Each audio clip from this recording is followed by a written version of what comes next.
Hi there, my name's Amy Donaldson. I prefer to just go by Amy. I am from Omaha, Nebraska, and I currently go to Nebraska Methodist College, and I'm studying nursing in their BSN program. I'm just going into my third year this fall semester. I have a few pictures here just to tell you a little bit about myself.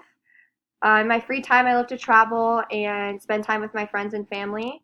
I have a picture of me and my sister here. And then I went to Florida twice this summer, just one of the places I love to visit because I do have a best friend down there. So I went twice this summer, and then, yeah, I just love to have fun and try new things. Picture of me with a bird on my head. And then another new thing about me is this summer I just got a new kitten named Ferguson, just a little baby.